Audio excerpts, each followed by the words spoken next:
السلام عليكم ورحمة الله وبركاته، عشاق الشيف منصور في كل مكان، يا رب تكونوا بخير وبصحة دايما. النهاردة هنعمل أجمل رز مع أجمل أنواع الأسماك زي ما حضراتكم شايفين. المكونات بتاعت النهاردة سهلة وبسيطة جدا. مجموعة الأسماك متخلطة وجاهزة زي ما حضراتكم شايفين، بنشتريها من السوبر ماركت بالمنظر ده. وهنجيب معايا رز فيه الزعفران جاهز معايا للعمل.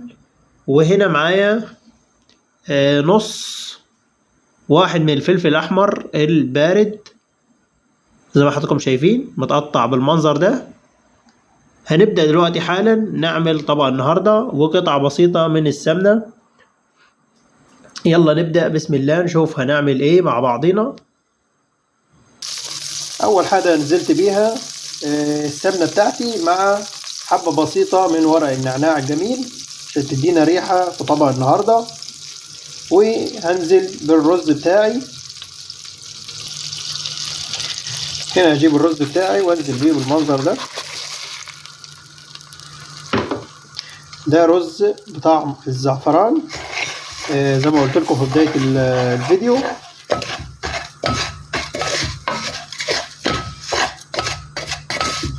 وهنا ضفت له السمنة وحبة بسيطة زي ما شفتوا من النعناع عشان تدينا روح مع الزعفران، بيعملوا شغل جامد جدا في الطبق اللي هنعمله. هبدأ انزل خطوة بخطوة بالفلفل الأحمر بتاعي بحيث يطيب مع الرز. طبعا أهم شيء التقليب كويس جدا. هنزل بالفلفل الأحمر بتاعي وأقلب كله كويس جدا، وبعدين ننزل بكمية السمك المتخلطة من الكاليماري وجميع أنواع السمك ونقلب كله مع بعضه. خليكم معايا عشان طبعا النهاردة مهم جدا ومفيد جدا وطريقة سهلة وبسيطة. في أقل من 10 دقايق هنعمل أجمل طبق رز بالسمك. هنا يا حبايبي قلبت كله مع بعضيه، مش فاضل غير هنزل بحبة السمك اللي معايا وفيها شوية من شوربة السمك. طبعا بعد الغسيل كويس بتفضل شوية من المية بنخليهم عادي جدا. وهنقلب كله كويس جدا ونضيف 2 كوباية من المية اهو حضراتكم زي ما حضراتكم شايفين كده. قلبت كله مع بعضيه، مش فاضل غير انزل بكمية المية.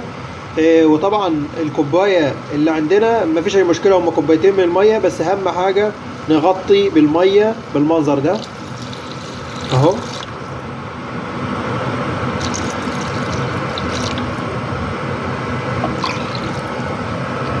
كده انا غطيت الرز وكل حاجة زي ما حضراتكم شايفين. هديه تقليبة بسيطة.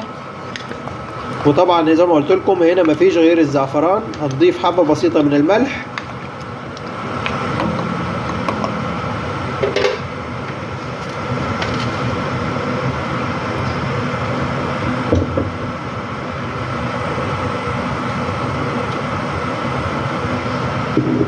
ونخلي كل حاجة على نار هادية. هنا زي ما حضراتكم شفتوا كده ضفنا حبة بسيطة، وهنخلي على نار هادية لمدة 10 دقايق بالظبط. ونغطي دلوقتي ونشوف النتيجة مع بعض. خليكم معايا. زي ما قلت لكم يا حبايبي الشيف منصور على نار هادية. يلا نشوف مع بعض. بسم الله ما شاء الله.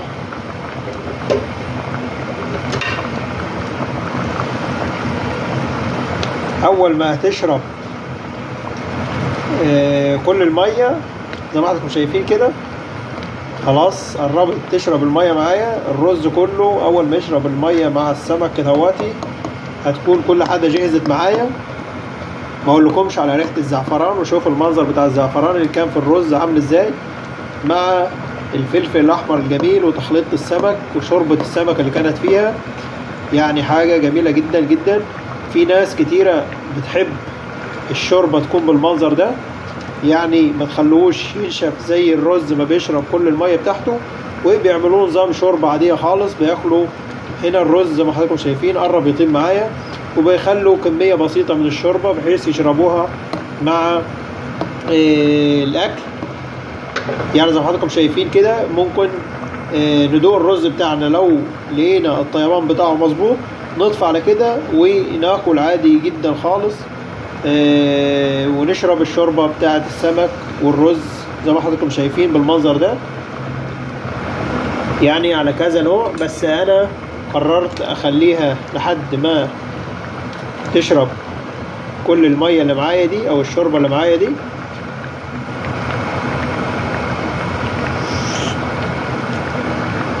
طعم جميل جدا بصراحة، يعني من غير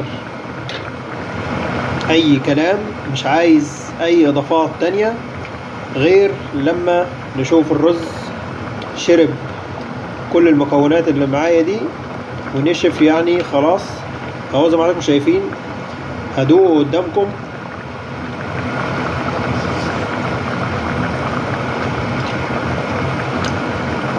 هو بالنسبة لي يعني فاضل له كمان 3 دقايق بالظبط ويكون كل حاجة جاهز معايا. خليه على نار هادية ونطفي ونشوف النتيجة مع بعض.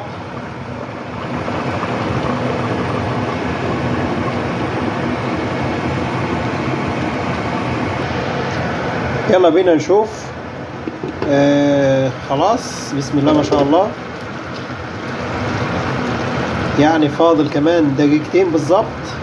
شوفوا لو لاحظتوا معايا شرب كمية المية اللي كانت فيه كلها، يعني فاضلة حاجة بسيطة خالص، دقيقتين بالظبط وكل حاجة هتكون طابت معايا. وزي ما قلت لكم هنا بتتاكل على كذا طريقة، يعني على حسب الرغبة. في ناس بتحب الرز مش طيب جدا، فكده كويسة جدا، ممكن نطفي وناكل بألف هنا. والطريقة التانية اللي هي أنا هعملها قدامكم دلوقتي، هخليه ينشف خالص بحيث يشرب كل المية اللي فيه أو الشوربة الموجودة جواه.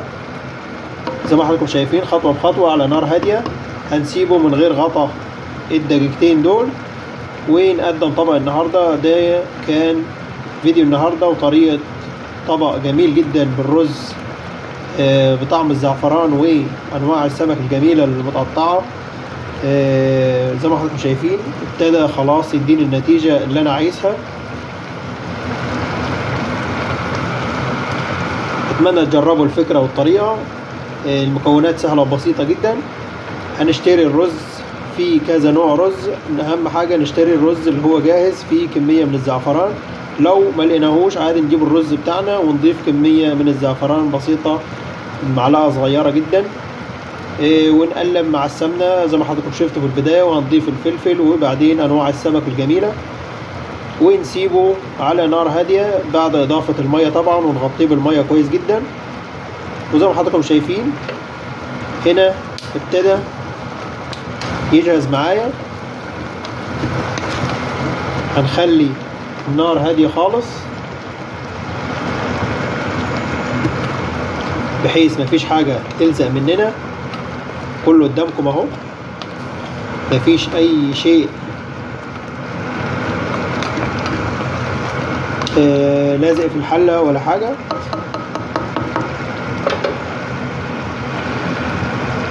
هنستنى كمان دقيقة ونقدم مع بعض طبق النهاردة. وهنا عشاق الشيف منصور طبق النهاردة بالشكل والمنظر الجميل اللي حضراتكم شايفينه ده، يعني حاجة خيالية بسم الله ما شاء الله.